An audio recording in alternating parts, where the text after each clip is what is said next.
The divine presence in me is my authority.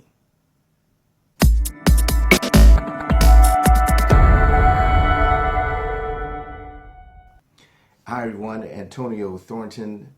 Today is February 19th, day number 50 of 365 Science of Mind.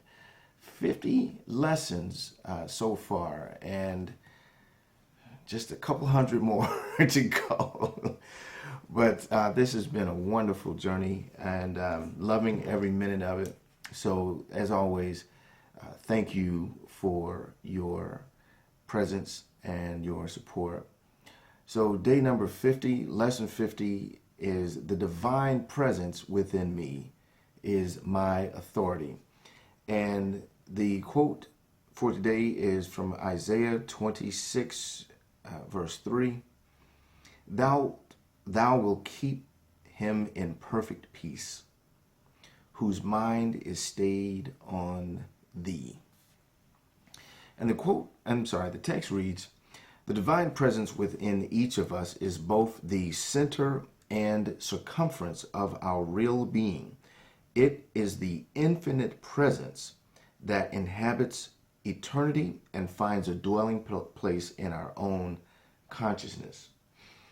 We recognize it as the only authority there is. We know we are one with it and in it, for there is no separation from it.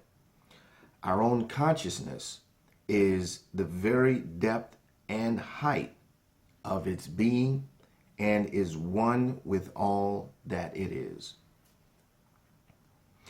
There is an infinite self-knowingness, which we can call the Spirit. It is ruled by law and impelled by love. Each of us is an individual center in it, without being an individual separate from it.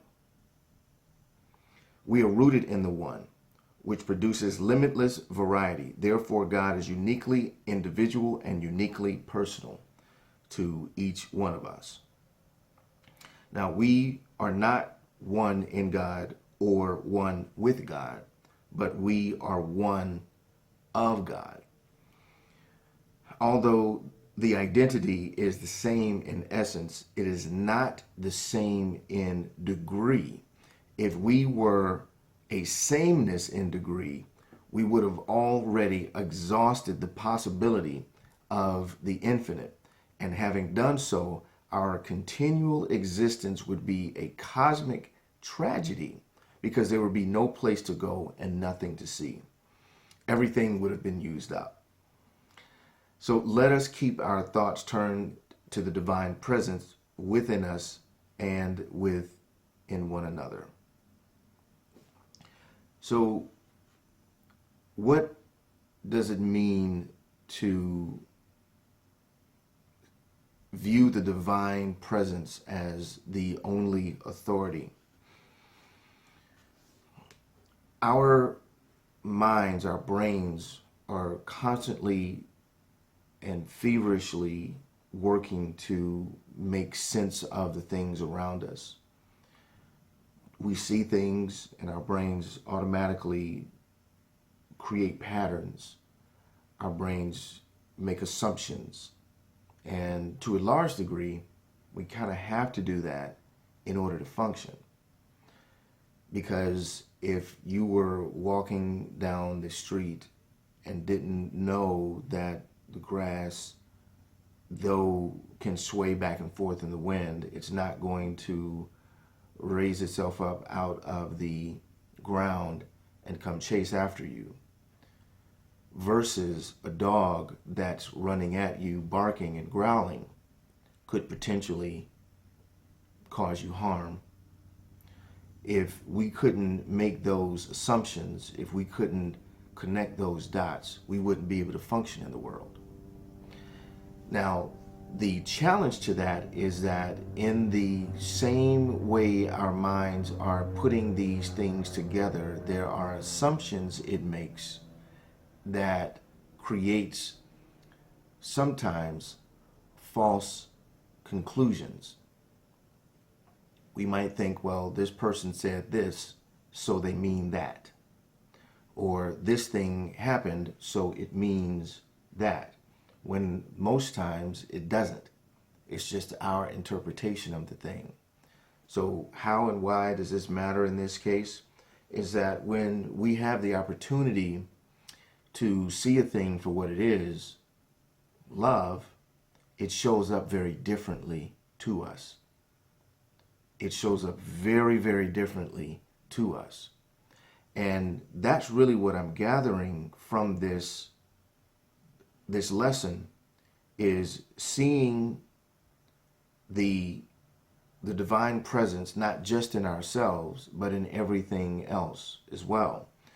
So I'll read this and paraphrase this Bible verse here. Thou wilt keep him in perfect peace whose mind is stayed on thee. And what this is, in essence, is saying is that when you keep your mind on the divine presence of God, when you keep your mind on the divine presence of God, you will be in a continual state of peace.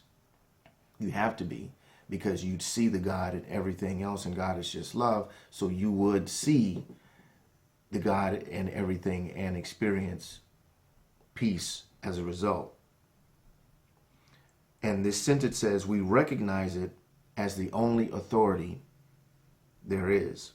Now, this can get into the conversation of religion, philosophy, and even, I would even say, politics at the end of the day. It could even bring that into question. When we look at the ultimate authority is divine intelligence. So then the rules that we are playing by, being man-made, these rules being society-made, these rules now can show up very differently when we look at divine intelligence as the ultimate authority.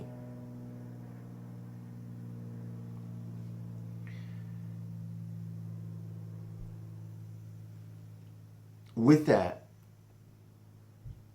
also can open up the door for individual interpretation, to give people permission to do a lot of things that may not be from a real place of love. But the question is it that the divine intelligence was that guidance, or the individual interpreted or chose to interpret love in that way?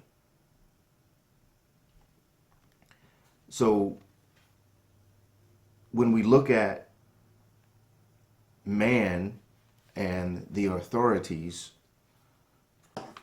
we put ourselves in a scenario of interpretation. And in that interpretation, we ultimately limit ourselves from the infinite possibilities that are available to us. From the infinite possibilities, when we commune with divine presence, we allow ourselves the opportunity to fully live in a space of complete freedom and complete peace and harmony within ourselves and with everyone else. You've heard the phrase, "You're not the boss of me." And there's something to that, because no one is the boss of you. No one is the boss of you. Now, there are rules that we've agreed to as a society. There are agreements that we have being human beings in general. But no one is the boss of you. The only authority there is divine presence. Now, again, that doesn't give you permission to go willy-nilly doing whatever you choose to do in the world. It doesn't give you that authority. It doesn't give you permission to take away from anyone else's joy or peace or harmony. What it does is it gives you permission to live into your own, despite what might be going around you, despite what might be happening around you, or quote unquote to you. knowing that the divine intelligence, that the infinite presence is the only authority, that frees you to have whatever you choose to have, whatever experience, rather, you choose to have in your life.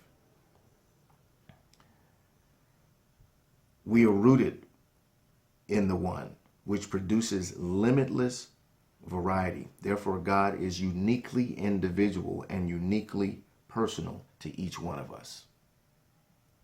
I have no more of a relationship or dibs on God than you do, and nor do you have more than I.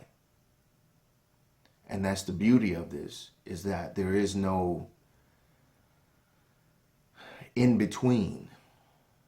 There's no liaison. There's no, I'll leave it at that. And you can choose to interpret it the way that you choose to. Your relationship with God is 100% personal to you. There is no thing between you and God. Nothing. No one. That's what I'm gathering from this. The divine presence is the only authority. So we're going to shift into our affirmation and meditation. Shorter one today, but nonetheless just as powerful as always. And I'm going to take a deep breath and also invite you to do the same. And as I speak this affirmation in the first person for myself, I also invite you to take it on in your experience as well. And we're going to take a deep breath here and let it out, just to get ourselves centered in the beauty and quiet of this moment. I commune with the divine presence. The certainty of love and friendship flows into my consciousness, and I feel a deep peace. I give thanks for my increasingly beautiful life. Awesome.